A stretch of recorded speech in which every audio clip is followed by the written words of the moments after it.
انہوں نے بتایا تو اس کے اندر بیٹے کو دیکھنے کی تڑپ پڑ گئی تھی۔ مہر کی نگاہوں سے نگاہ چراتا اپنے دونوں بیگ وہیں ہال کمرے میں رکھ کر وہ بےتابی سے حسن صاحب کے کمرے کی طرف بڑھ گیا تھا۔ اگلے 30 منٹ میں وہ اپنے کمرے میں پلٹ کر آیا تو مہر بیڈ پر بیٹھی دونوں ہاتھوں میں چہرہ چھپائے رو رہی تھی۔ اس نے پلٹ کر دروازہ بند کیا اور پھر دبے پاؤں چلتا بیڈ پر اس کے پہلو میں آ بیٹھا۔ عید مبارک، شرارت سے اپنا منہ اس کے کان کے قریب کر کے جو ہی اس نے کہا، مہر نے چونک کر اس کی طرف دیکھا اور پھر جیسے بے ہوش ہوتے ہوتے بچی، آنکھوں میں کتنے مختلف رنگ لیے اس کی طرف دیکھ رہا تھا۔ مہر فوراً اس کے قریب سے اٹھی تھی۔ کیا ہوا؟ اب کیا میں تمہیں عید مبارک بھی نہیں کہہ سکتا؟ وہ بھی بیڈ سے کھڑا ہو گیا تھا۔ مہر کی سمجھ میں نہیں آیا کہ وہ اس سے کیا کہے۔ پہلے دن سے لبوں پر جو چپ چپ کا کر لائی تھی ابھی تک وہی چپ ہونٹوں پر چپکی ہے۔ کتنی غلط بات ہے یہ، 4 سال بعد اپنے گھر آیا ہوں، تمہاری جگہ کوئی اور لڑکی ہوتی تو اپنے پیا کو اتنے مبارک موقع پر دے کر کھڑے لگاتی پھرتی، مگر ایک تم ہو کہ آنسو ہی نہیں تھم رہے تمہارے۔ اندر سے سمندر فٹ کروایا ہوا ہے کیا؟ قطعی بدلے مزاج کے ساتھ وہ اس کے غلط خدشات کو مزید پختہ کر رہا تھا۔ اپنی دوسری بیوی کو ساتھ کیوں نہیں لائے؟ کون سی دوسری بیوی؟ اس کے قطعی غیر متوقع سوال پر وہ حیران بھی ہوا تھا اور ہنسا بھی تھا۔ مہر اسے دیکھ کر رہ گئی تھی۔ کیا آپ نے دبئی میں دوسری شادی نہیں کی؟ کیا مجھے وہاں دوسری شادی کرنی چاہیے تھی؟ اسے جواب دینے کی بجائے گہری پرشوق نگاہوں سے اس کی سمت تکتے ہوئے الٹا اسے سوال پوچھ رہا تھا۔ مہر بکھلا کر رہ گئی تھی۔ مگر سکینہ آنٹی نے تو فون پر بتایا تھا کہ اس نے، میرا مطلب ہے مہنور نے شادی کر لی ہے دبئی میں۔ ہاں، میرے قریبی دوست سے کی ہے، تمہارے پڑوس میں رہتے ہیں، شاید اسی لڑکے کے والد سے جو اس میں انٹرسٹڈ تھا اور جس نے بعد میں اسے ذلیل بھی کیا۔ بہرحال میرا نہیں خیال کہ ہمیں اس موقع پر اسے ڈسکس کرنا چاہیے۔ پچھلے 4 سالوں نے کتنا بدل ڈالا تھا اسے۔ وہ جس کے برے روپ سے بھی محبت کر بیٹھی تھی، وہی شخص سراپا محبت بن کر اس کے مقابل کھڑا تھا۔ کیا یہ اس کی انگنت دعاؤں کا حاصل تھا؟ ہاں، مگر آپ تو اس سے، بس مہر پلیز کچھ مت کہنا سننا۔ پورے 4 سال اپنے احتساب کی بھیڑ چڑھا دیے میں نے۔ وہ سارے گلے جو تم نے مجھ سے کیے تھے ان پچھلے 4 سالوں میں اپنی تنہائیوں میں تمہاری طرف سے میں نے خود اپنے آپ سے کیے ہیں۔ بہت تھک گیا ہوں مہر، خود کو معافی کے قابل بھی نہیں سمجھتا، مگر مجھے پتہ ہے تم بہت اچھی لڑکی ہو، تم ضرور مجھے معاف کر دو گی۔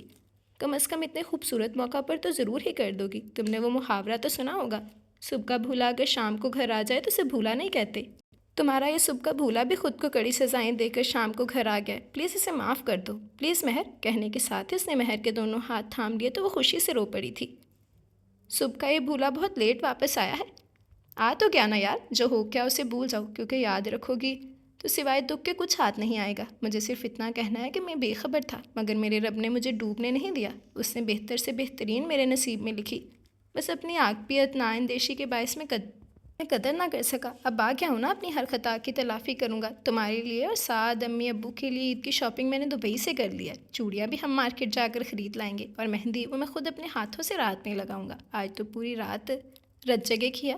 مما کہتی ہیں تم میں عید نہیں مناتی، اب تو پیا کی دید ہو گئی، اب تو عید مناؤ گی نا؟ اس کے معصوم سے گلے کے جواب میں وہ بہت پیار سے بولا تو اس کی نگاہیں جھک گئی تھیں۔ صحیح ہی تو کہہ رہا تھا وہ، پیا کی دید سے ہی اس کی عید تھی۔